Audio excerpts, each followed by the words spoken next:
제가 초등학교 1학년에 입학할 때가 1963년이었습니다. 그러니까 제 1년 선배나 또 반대로 제 1년 후배들하고는 특별하게 다른 경험을 겪는 세대였습니다. 그러면 63년도에 초등학교 1학년 입학한 사람을 몇 사람을 예를 들겠습니다. 노회찬 의원, 박원순 시장, 그리고 손석희 커, 물론 뭐 최순실도 있고 또 장경호 목사라든가 그런 사람도 있고 하는데, 초등학교 1학년 들어가 보니까 그때는 박정희 대통령이 아니고 박정희 의장이었습니다. 최근 최고의 의장이죠. 그리고 63년 연말에 가서 선거를 할 때 박정희 후보가 당선이 돼가지고 대통령이 된 것인데요. 그러니까는 선거 벽보가 붙었는데, 물론 흑백이죠. 뭐 요새는 다 칼라지만 그때는 옛날이기 때문에 그림책 같은 것도 없었고, 우리한테는 그 선거 벽보가 하나의 그림책이라 할까요? 신기하잖아요. 초등학교 1학년 들어가서 우리 세대는 유치원도 안 다녔으니까 굉장히 새로운 경험이죠. 그래서 그 글씨 배운 거 떠듬떠듬 벽보를 다 읽으면서 관심을 갖게 됐어요.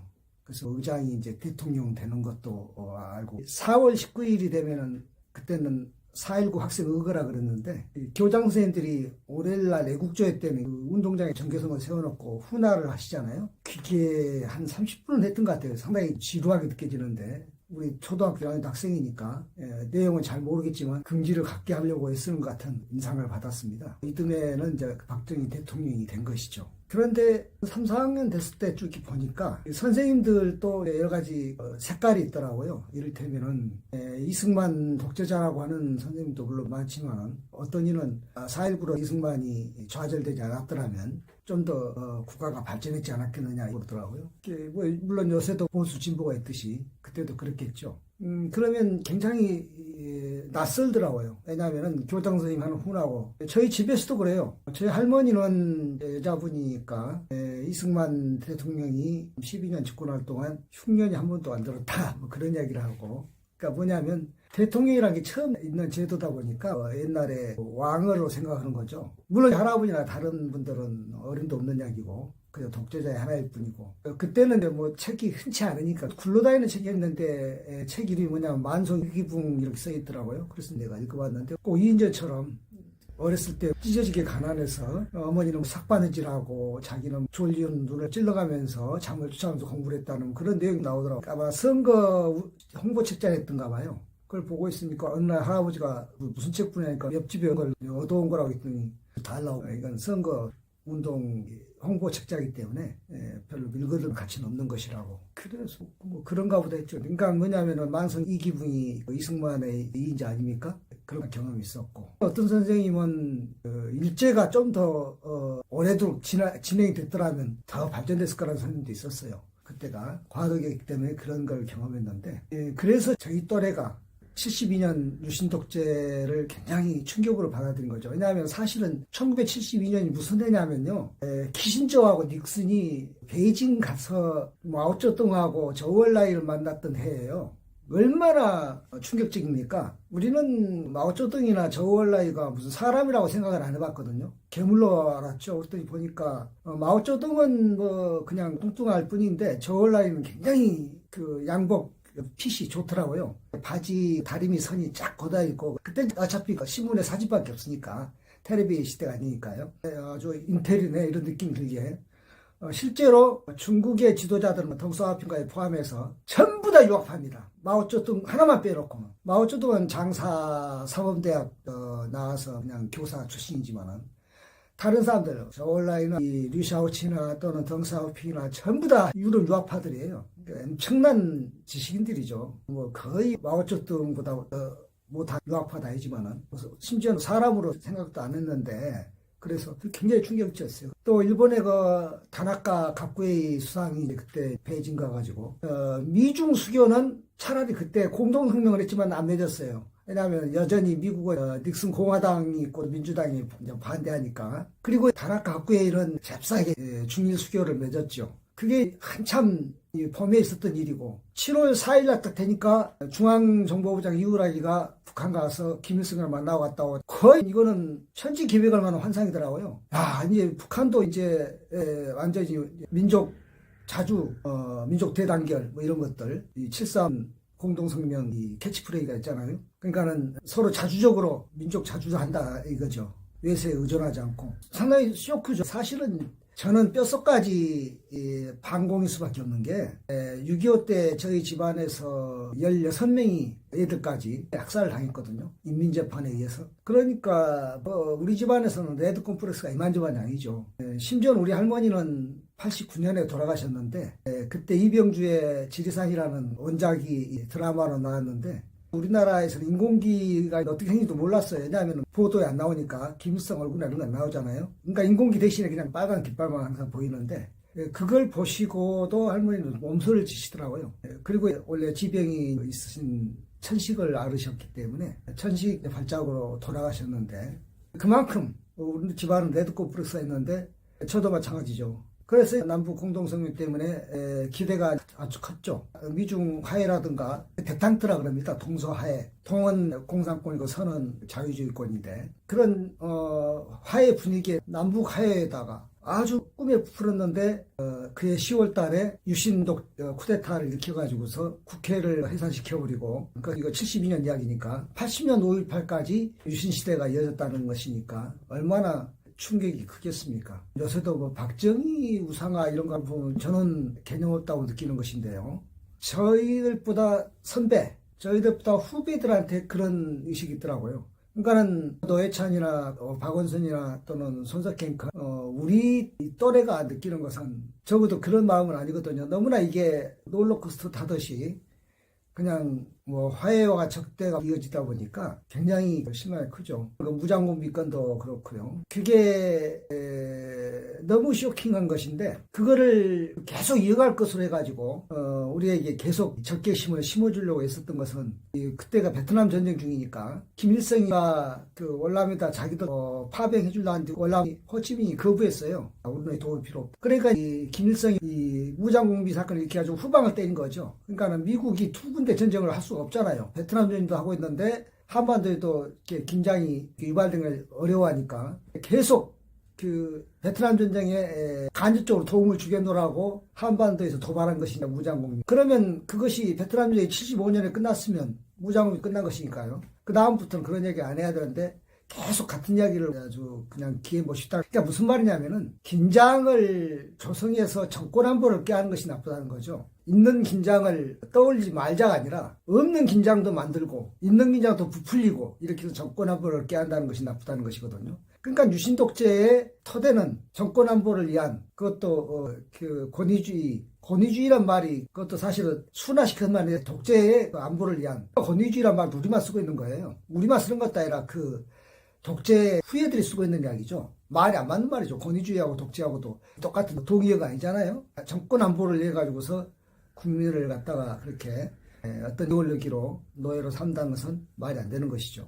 이게 우리나라 국민성은요 일본하고 중국하고도 다릅니다. 우리는 원래 조선시대 때부터 아시죠? 선비가 도끼 짊어지고 지부상서한다고 도끼 짊어지고 경복궁 앞에 가서 그 아니되옵니다. 도끼 찍어 죽여도 되고 내가 죽을 수 있다는 거예요. 이게 사대부 정신이죠. 그러니까는 우리는 그런 무슨 지배와 굴종 이런 것이 순치되어 있는 것이 아니고 그런 것을 전부 다 존중하고 설득에 의한 지배가 가능한 것이죠. 그게 왜 그래야 되느냐면요.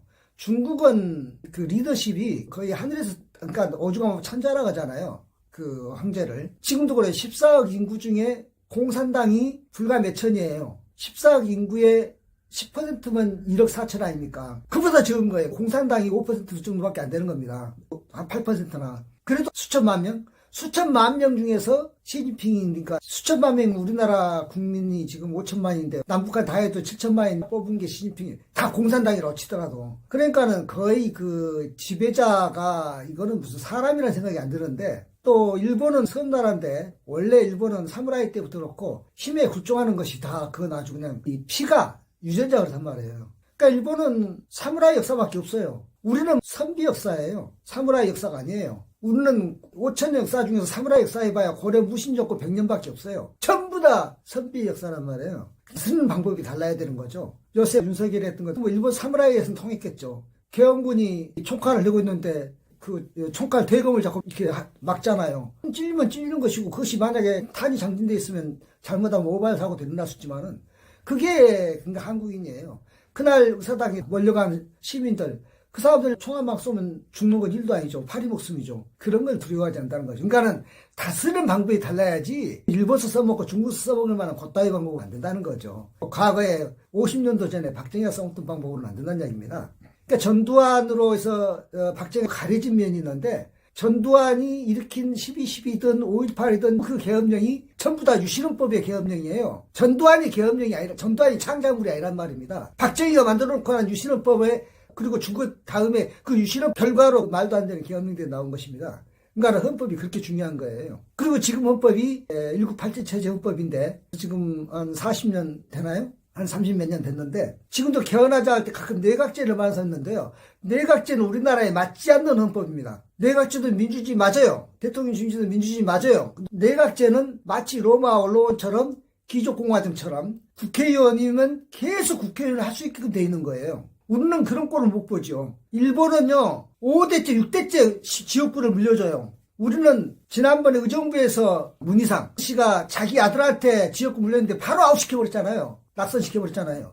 이대도 안 물려줘요. 심지어는 지구당만 안 물리는 게 아니라 이 교회도 안 물려주려고 해서 김사만 목사인가요? 명성교회. 그거 아들한테 물려주니까는 난리가 있잖아요. 그 교회만 말하는 게 아니라 교회 안 사람도 이야기해요. 이재용이가 사과한 게 자기 아들한테 세습하지 않겠다. 내 기업인데 세습한 것이 우리나라니까 안 되는 거예요. 무슨 말이냐면은 한국인은 다르다는 이야기예요. 중국이라고 다르고 일본인이랑 다르다니까요.